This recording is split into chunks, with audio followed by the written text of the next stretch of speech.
Hello everyone, I am Tacit, and today I'm going to be going over a bunch of teams that could be used to farm within Gems of Ore. So of course this weekend we have ourselves a Vault weekend, so we're going to be going over teams that can Vault farm very quickly, as well as Gold farm, as well as Soul farm. So basically an updated video on every single one of the really meta farming teams right now as far as getting most of the resources in the game. So of course during Vault events there's a much higher chance to be able to find gnomes, as well as finding Vault keys from those gnomes. One of the main locations that you tend to farm this in is Explore, because of the rate at which you can end up doing it. And any of the teams we're about to use, you can find them in the description below. So let's start, of course, from the top and go with the new quickest way to kill out Explore. There are two different ways to do this. One is with Greed into Dust Devil.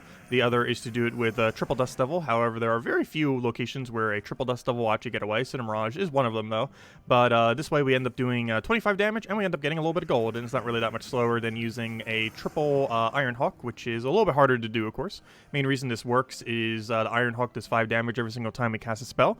And, of course, we're casting 2 spells. So we can end up doing 10 damage there and then 15 damage there, because Dust Devil, of course, is casting a spell as well as doing 5 damage to all enemies. And as you can see, there's already a gnome. We end up getting even more souls on top of all the other loots. So, next team. Still on Explore 1. The first soul farming team. So this soul farming team, as well as the other one, could do about 50,000 souls per hour or so, give or take a little bit depending on bonuses and the speed at which you go through it all. But this is the older one. Well, not really too old, but one of the ones that kind of became pretty popular about a year ago, back when metals first came into the game, which kind of made this usable, because Phylactery gains you to max souls, and then you just kill out the battle, and then boom, you win. And then within a super quick amount of time, you just get a lot of souls. And of course, it would also help farm a lot of gnomes very quickly.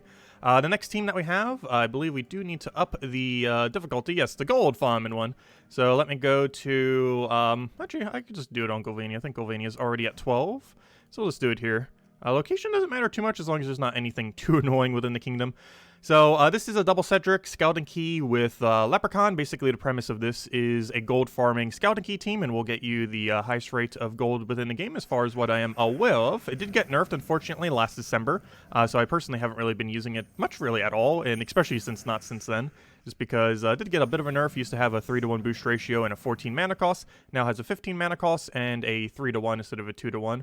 So a little bit worse than it was before, but it could still function. So basically the whole premise with this, of course, is you end up getting Scouting Key boost based on how much gold you have, and you basically just do a bunch of damage off of that, and then you just keep cycling your mana over and over again, keep getting your mana back up, and you'll end up getting not only the battle from winning out Explore 12, but you'll also end up getting out the gold for...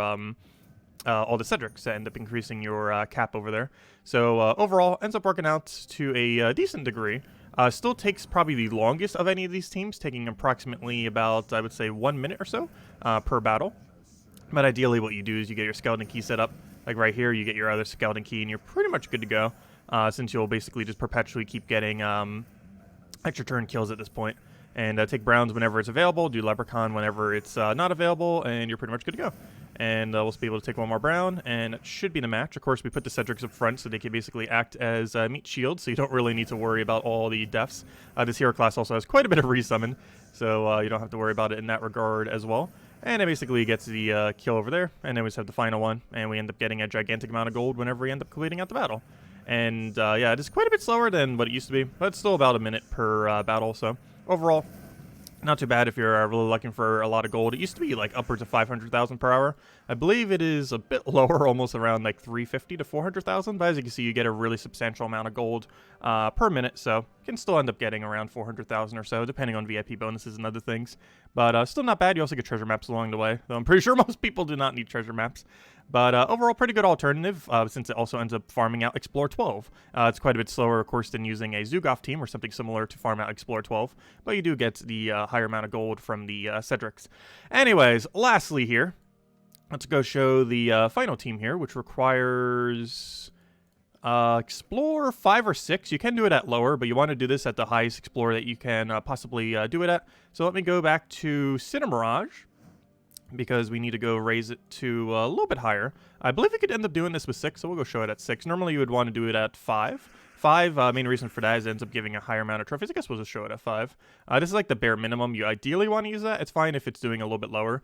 But basically, the old Phoenicia team, well, it's still a good Phoenicia team for a lot of things, would come to Explore 5 pretty often, or Explore 6 or something similar like this team does, and basically kill it out for a high amount of trophies, basically the highest rate within the entire game. However, you can also do that highest rate of trophies by soul farming now. Ever since about 2 weeks or 3 weeks ago when we got the Judge of the Dead, he now has a AoE based on souls, and you kind of do the same phylactery build that we did with the Sacrificial Priest earlier in order to get a relatively similar effect. So what we're going to go do here is go cast our Leprechaun, get that rolling, and basically be good to go. Throw that down, get our purple here. Unfortunately, no purple. It does get a little bit unluckier than the other one. It is a bit slower, but it does allow us to do a higher difficulty.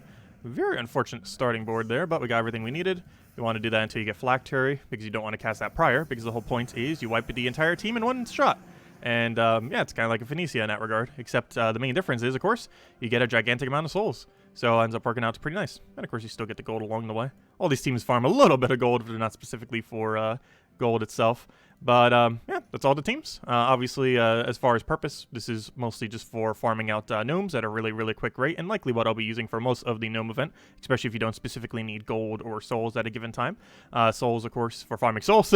This is a slightly cheaper team. Also, if you don't have Ferrous Raw for either of these teams, you can use any Necromancy troop. Ferrous Raw is obviously not required. It just increases the rate at which you farm souls. So this seems pretty cheap if you end up putting something that isn't Ferrous Raw there. Ideally, obviously, anything with Necromancy. So at least you get 50% instead of 150%.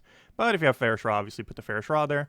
For gold farming, it did get nerfed as of December. However, it is still, to my knowledge, the quickest gold farming team in the game. The next most realistic thing to do is just spam Explore 12 with the quickest teams there are, like Zugoff and stuff like that. However, this is quite a bit cheaper to build, since the main hard thing to get is Double Cedric, and while Double Cedric isn't ultra easy to get, the Volkies that you get simply from this weekend might already be enough to end up forming this team. So after that, this is just 250 wins on Thief Hero class, which you're generally going to be using with it anyways, and just a simple Leprechaun. So it's relatively cheap to build, and you can farm Cedrics this weekends, since it is a Vault event, and or during Vault events if you're watching this after the fact.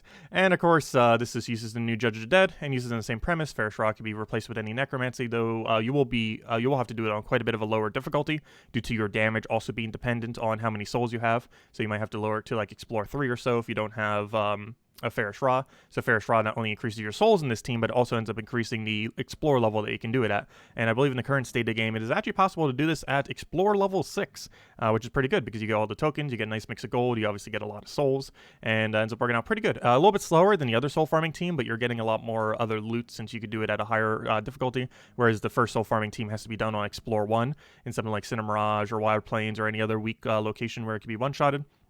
Whereas this has a lot higher of a damage range, and despite it being slightly slower, can do higher explores, which kind of makes up for the loot that's missing out on. But anyways, those are the 6 teams. If you have any other questions, feel free to leave it in the comment section below. As I mentioned, all the teams I mentioned in this video will be in the description as well if you just want to go and copy-paste any of them. And I will catch you guys later. Thank you all so much for watching. Goodbye, everyone, and best of luck with the farming.